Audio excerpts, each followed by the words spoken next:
Quiero extender una cariñosa y cordial bienvenida a este curso, este seminario discipulado en grupos pequeños. Estamos en el nivel intermedio y ahora nos toca tener la sesión número 6. Vamos a estudiar un tema muy importante, el estudio de la Biblia en el grupo pequeño. Sin duda, el estudio de la Biblia es uno de los aspectos más importantes dentro de la reunión del grupo pequeño. Por lo tanto, debes prestar mucha atención al seminario que vamos a empezar en este momento. Me gustaría que empecemos con la palabra de Dios. Lucas capítulo 24, versículos 27 y 32. Dice lo siguiente: y comenzando desde Moisés y siguiendo por todos los profetas, les declaraba en todas las escrituras lo que de él decían. Y se decían el uno al otro: ¿no ardía nuestro corazón en nosotros mientras nos hablaba en el camino y cuando nos abría las escrituras? Sin duda, este es uno de los textos que todos recordamos, porque es cuando Jesús se encuentra con dos de sus discípulos que iban hacia Emaús. Y en el camino a Emaús, Jesús se presenta cuando ellos pensaban que prácticamente todo estaba perdido, que la causa de Cristo se había terminado y estaban experimentando un tremendo chasco. Jesús se presenta, Jesús les habla de la palabra de Dios, les abre las escrituras, y la palabra de Dios nos dice que cuando Jesús les abría las escrituras, ellos se decían el uno al otro: ¿no ardía nuestro corazón en nosotros mientras nos hablaba en el camino y cuando nos abría las escrituras? Esto nos quiere decir que cuando Jesús abría las escrituras, ardía el corazón de los discípulos. Que cuando Jesús enseñaba la palabra de Dios, algo especial surgía en el corazón y en la mente de las personas. Tenemos que aprender de nuestro Señor Jesucristo. ¿Cómo es que Jesús, que es el mayor maestro que ha existido en todos los tiempos, el maestro que dividió la historia en antes y después, antes de Cristo y después de Cristo, la historia está dividida por nuestro Señor Jesucristo? ¿Cómo este maestro extraordinario llegó a influir tanto en discípulos, hombres comunes y corrientes, hombres ordinarios, e hizo de ellos hombres extraordinarios? Bueno, uno de los métodos que Jesús usaba era el método de las preguntas. Y en este momento vamos a hablar acerca de cómo Jesús usaba las preguntas para poder impartir sus enseñanzas, para poder hablar acerca de la palabra de Dios. Todos recordamos un incidente que está en la Biblia. Es cuando Jesús está reunido con su grupo pequeño. Jesús tenía un grupo pequeño. Este grupo pequeño eran los discípulos. Y entonces Jesús estaba reunido con ellos, eran 12, y entonces en su grupo pequeño Jesús les da una pregunta. Les dice lo siguiente: ¿quién dice la gente que soy yo? Esa es la pregunta que Jesús hace. ¿Quién dice la gente que soy yo? Mira que esta es una pregunta interesante, porque esta pregunta todos los discípulos podían responder. Era una pregunta que apelaba hacia la memoria. ¿Qué es lo que tenía que hacer el discípulo? Lo que tenía que hacer era ir a su memoria, recordar los momentos en que había conversado con otras personas y saber qué es lo que las otras personas decían acerca de Jesús. Y entonces todos los discípulos habían tenido esa experiencia. Por lo tanto, cuando Jesús lanza esa pregunta, una pregunta abierta para que sus discípulos puedan participar, entonces empiezan a participar. Y la respuesta es prácticamente inmediata. Dice, yo me imagino a uno de los discípulos levantando la mano, ¿no? Dijo: Señor, yo he escuchado que unos dicen que tú eres Juan el Bautista. Y entonces allá el otro discípulo levantó también la mano. Y el otro dijo: Señor, yo he escuchado que otros dicen Elías. Y entonces aquí dice otro también, dice, otros dicen que un antiguo profeta resucitó. Cada uno empezó a dar su respuesta, cada uno empezó a tratar de participar. Mira la manera como Jesús enseñaba. Cuando Jesús enseñaba, Él permitía que sus discípulos participasen. Él los motivaba a través de las preguntas y a Jesús le encantaba que haya participación dentro de su grupo pequeño. Jesús no era un maestro como los antiguos filósofos o los antiguos profesores, ¿no?, que se sentaba en la cátedra y no quería que nadie más pudiese hablar porque solamente de él podía provenir la enseñanza. No era así Jesús. Jesús administró una pregunta y esa pregunta alborotó la mente de los discípulos. Todos se pusieron a pensar en una respuesta, hubo participación. A Jesús le encantaba que sus discípulos participasen, porque cuando ellos participaban, aprendían mejor.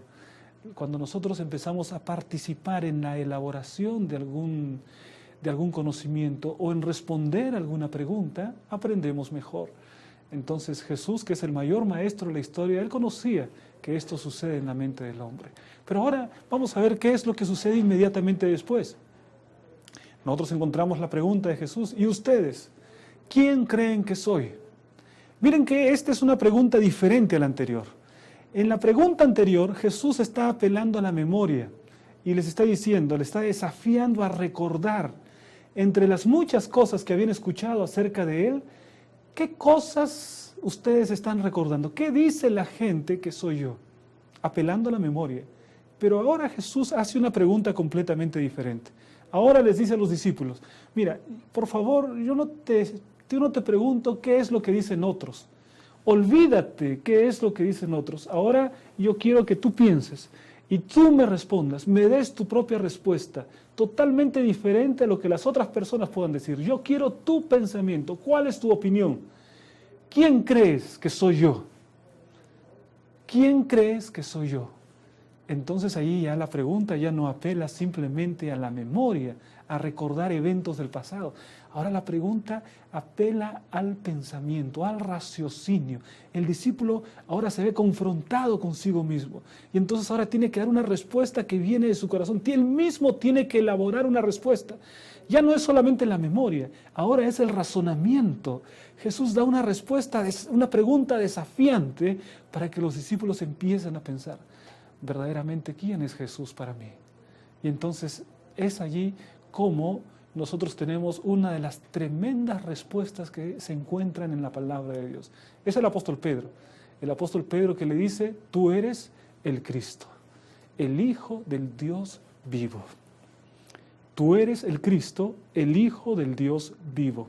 Ahora, piensa muy bien en esta secuencia que Jesús empleó para poder enseñar. Si Jesús hubiese sido un maestro tradicional, Jesús hubiese tomado su pizarra y en la pizarra hubiese escrito allí: Jesús es el Mesías. Él hubiese colocado allí como título de su tema: Jesús es el Mesías. Y a partir de eso, él hubiese ido a un texto bíblico, hubiese notado de repente Isaías, hubiese ido de repente a Miqueas, hubiese buscado algunas referencias bíblicas para demostrar que Jesús es el Mesías, que él era el Mesías. Pero Jesús no hizo eso. A través de las preguntas, aquello que Jesús quería enseñar no salió de los labios de Jesús, sino que salió de los labios del discípulo, en este caso del apóstol Pedro. El apóstol Pedro dice: tú eres el Cristo, el Hijo del Dios vivo. Es decir, Jesús a través de las preguntas hizo posible que el discípulo sacase la enseñanza él mismo, que él llegue a la conclusión a la que Jesús lo quería llevar. Esto es de los grandes maestros de la historia. A través de preguntas estar sacando el conocimiento, llevando a través de preguntas al discípulo para que el discípulo mismo pueda elaborar su conocimiento, pueda construir su sistema de verdad basado en las preguntas que Jesús le hacía. Entonces nosotros encontramos allí cómo de los labios de Pedro salió la enseñanza de Jesús. Y Jesús le dice eso, ¿no? Porque en la secuencia de la historia nosotros encontramos ahora la siguiente declaración. Jesús le dice: bienaventurado eres tú, Simón, hijo de Jonás. Miren ustedes, esa es una frase de felicitación. Es como cuando el maestro le dice: muy buena respuesta. No, esa es la respuesta correcta. Felicitaciones, te pongo un 20, ¿no? Y yo digo que Jesús en ese momento lo que estaba haciendo era reconocer la respuesta correcta que había dado el apóstol Pedro. Un reconocimiento a esa respuesta. Bienaventurado eres tú, Simón, hijo de Jonás, porque lo que has dicho no ha sido de carne y sangre, no es obra humana, sino que mi Padre te lo ha revelado. Le está diciendo al apóstol Pedro, le está diciendo: mira, has sido instrumento de Dios. La verdad de Dios está en tus labios. Dios te ha utilizado en este momento. ¿Cómo se sentiría Pedro en ese momento, ¿no? Yo me imagino que Pedro estaría feliz de recibir esas palabras de reconocimiento de Jesús. Algo muy importante: si tú eres líder de grupo pequeño, haz como Jesús hacía. Cuando escuches una respuesta correcta, entonces también reconoce, muy buena respuesta, ¿no? Qué lindo pensamiento que ha expresado nuestro hermano. Cuando se dice algo que es digno de resaltar, entonces simplemente resáltalo, reconoce una buena respuesta. ¿Sabes que cuando Jesús dice, bienaventurado eres tú, Simón, cuando Jesús está dando palabras de reconocimiento, está teniendo dos resultados muy importantes para su enseñanza? Primero, lo que obtiene es que el apóstol Pedro va a pensar de la siguiente manera: oh, qué bueno que Jesús reconoce que yo he dado una respuesta correcta. La siguiente también voy a participar. Es decir, lo que Jesús estaba haciendo era estimular la participación, ¿no? Estaba recompensando que Pedro haya dado una respuesta correcta. Ahora bien, ¿cuál era la otra cosa que Jesús consiguió? Los otros discípulos sin duda empezaron a pensar y decir así: yo cuánto me gustaría que Jesús diga las palabras que le dijo a Pedro, pero que me las diga a mí. La siguiente yo voy a responder primero, ¿no? Cuando Jesús va a hacer otra pregunta, yo voy a pensar más rápido que Pedro, porque este Pedro siempre quiere responder primero. Y entonces yo quiero estar atento a las palabras de Jesús. Noten ustedes que cuando Jesús reconoce lo que Pedro ha dicho, tiene varios beneficios para el grupo pequeño al cual él estaba enseñando. Ahora puedes saber entonces por qué es Jesús un maestro extraordinario. Este es apenas uno de los ejemplos mediante el cual nosotros queremos ilustrar la manera como Jesús utilizaba las preguntas. El uso de las preguntas es importante. Un líder de grupo pequeño tiene que aprender a usar las preguntas para poder motivar la participación, para que su grupo sea un grupo dinámico. Hasta creo que podríamos colocar un axioma, ¿no? Un lema para el líder de grupo pequeño, que sería el siguiente: el tipo de preguntas que un líder realiza hace la diferencia entre un buen y un mal grupo pequeño. El tipo de preguntas. Si hace preguntas que finalmente no están bien elaboradas, ¿no? Que no logran la participación. Por ejemplo, una pregunta, nosotros podríamos decir así: ¿quién escribió el libro Apocalipsis? Y una persona dice: escribió Juan. Ahora yo te pregunto, ¿el líder puede decir, ¿alguien más quiere participar? ¿Puede decir alguien más? No, porque la pregunta fue una pregunta cerrada, ¿no? De tal manera que cuando la persona dio la respuesta correcta, ya no hubo más participación. Jesús no hacía preguntas de esa naturaleza. Jesús tenía todo tipo de preguntas, pero él abundaba en preguntas que permitan que la persona pueda reflexionar. El tipo de preguntas que el líder realiza hace la diferencia entre un buen y un mal grupo pequeño. Es muy importante tenerlo en cuenta. ¿Cuáles son los beneficios de realizar preguntas en el grupo pequeño? Vamos a ver algunos beneficios. En primer lugar, las preguntas estimulan el pensamiento. Porque la persona, para poder responder esa pregunta, necesita empezar a hacer funcionar los ejes de su raciocinio, ¿no? De su razón para poder dar la respuesta. Y entonces la pregunta se presenta como un desafío para el pensamiento. Otro beneficio, estimula la participación. Colocas una pregunta y las personas en ese momento se colocan a pensar y ahora empiezan a tratar de responder la pregunta que se ha planteado. Otro beneficio de las preguntas nos permiten profundizar, ¿no? Así que, como por ejemplo Jesús primero hizo esa pregunta de modo general: ¿quién dice la gente que soy yo? Pero después ahora quiso profundizar y quiso sacar la verdad de parte del discípulo. ¿Y ustedes qué dicen que soy yo? Y ahí vienen las palabras del apóstol Pedro: tú eres el Cristo, el Hijo del Dios viviente. Entonces se profundizó y se extrajo una verdad a través de las preguntas. Sí, amigos, las preguntas pueden profundizar, nos permiten profundizar en el conocimiento. La pregunta es característica de una persona que asume que no sabe las cosas. ¿Sabes que cuando una persona piensa que todo lo sabe, que no necesita hacer preguntas, llegó a su techo en el conocimiento? El que piensa que todo lo sabe y ya no hace más preguntas, ya no puede crecer más en su conocimiento. Porque el primer paso para poder llegar al conocimiento es manifestar nuestra propia ignorancia. Cuando decimos yo no sé, estamos dando el primer paso para poder saber. Entonces las preguntas nos permiten aumentar nuestro conocimiento. Nos permiten también las preguntas consolidar el aprendizaje. ¿no? Hacemos una y otra pregunta y esa pregunta estimula el pensamiento, la participación, profundizamos, pero también consolidamos un aprendizaje. Cuando nosotros respondemos una pregunta, participamos en la discusión, nuestro aprendizaje se consolida. Es muy importante usarla dentro de un grupo pequeño.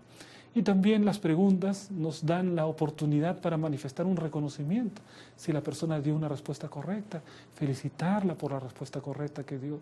Entonces, nosotros necesitamos usar las preguntas en el grupo pequeño y necesitamos aprender a hacer las preguntas. Vamos a ver otros ejemplos en los que Jesús usa algunas preguntas, ¿no? Por ejemplo, ¿recuerdan ustedes cuando Jesús preguntó esto? El bautismo de Juan, ¿de dónde era? ¿Del cielo o de los hombres? ¿Recuerdas? Es interesante esta historia porque esta es una pregunta que Jesús hace cuando los fariseos vinieron delante de él y le preguntaron así, ¿con qué autoridad haces estas cosas? Jesús vio por conveniente que él no iba a responder la pregunta en ese momento. Y entonces él les plantea esta pregunta, ¿no? Les dice así, mira, antes de responder su pregunta, primero ustedes respondan mi pregunta. Y entonces les dice, ¿el bautismo de Juan de dónde era? ¿Del cielo o de los hombres? Y los fariseos se vieron en una trampa, porque si decían que era del cielo, Jesús les iba a decir, bueno, entonces, ¿por qué ustedes no lo obedecieron? ¿Por qué ustedes no lo siguieron? O peor todavía, ¿no? ¿Recuerdan ustedes cuando Juan el Bautista dijo, este es el Cordero de Dios que quita el pecado del mundo, señalando a Jesús? Bueno, el propio Juan, si decían que era del cielo, el propio Juan estaba señalando a Cristo como el Cordero de Dios que quita el pecado del mundo. Entonces ellos estaban en una trampa. Y si decían que el bautismo era de los hombres, en ese momento también el pueblo que sabía que Juan era un profeta de Dios se iba a ir contra ellos y los iban a decir, si es posible, apedrear, así que la vida de ellos corría riesgo. Estaban en una trampa, no le respondieron la pregunta a Jesús. Pero qué manera tan impresionante de Jesús de plantear esa pregunta. Vamos a ver otra pregunta. ¿Recuerdan esta pregunta de Jesús? ¿Qué está escrito en la ley? ¿Cómo lees? Esta es la pregunta que se le hizo al hombre que dijo, ¿cuál es mi prójimo? ¿No? Entonces, ¿qué está escrito en la ley? ¿Cómo lees? El jurista, el abogado, ¿no?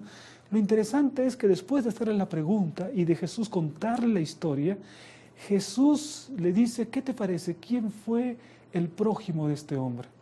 En otras palabras, Jesús lo que estaba buscando es que él mismo pueda decir quién aquel que actuó de una manera benevolente con el prójimo.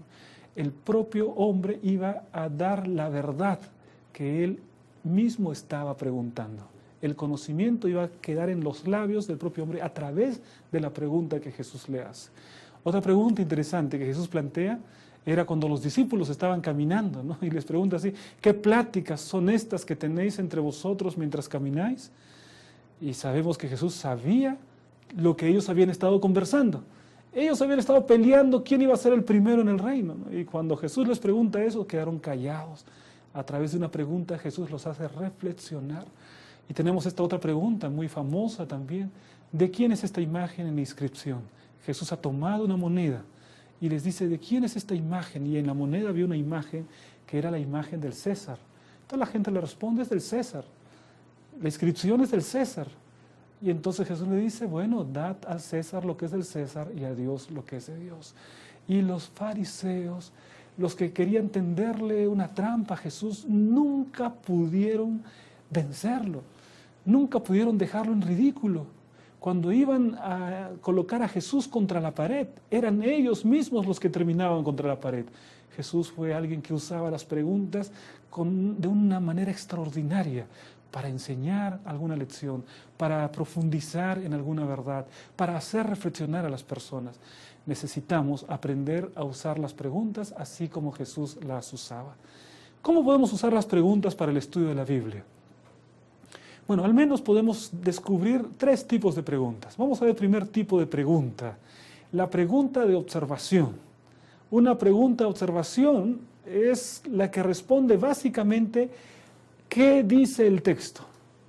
¿Qué dice el texto? Estamos leyendo la palabra de Dios y empezamos a plantear alguna pregunta o observación. ¿Qué dice el texto? Vamos a dar un ejemplo con el versículo más famoso de la Biblia. Juan capítulo 3, versículo 16. Porque de tal manera amó Dios al mundo, que ha dado a su Hijo unigénito, para que todo aquel que en Él cree no se pierda, mas tenga vida eterna. Bien, ahí está el texto, es solamente un versículo, pero vamos a tomar allí al menos unas 3 o 4 preguntas de observación.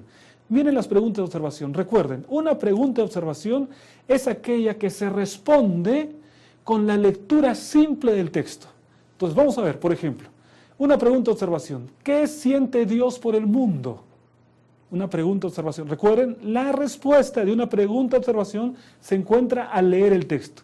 Y cuando yo leo el texto dice, de tal manera amó Dios al mundo. Entonces la respuesta está en el propio texto. Es una pregunta de observación. ¿Qué siente Dios por el mundo? Es una pregunta de observación porque su respuesta está en el propio texto. Mira otra pregunta aquí. Otra pregunta puede ser, ¿cómo demostró Dios su amor por el mundo? Recuerda, la respuesta se encuentra en el propio texto. De tal manera amó Dios al mundo que dio a su Hijo unigénito. ¿Cómo demostró Dios amor por el mundo?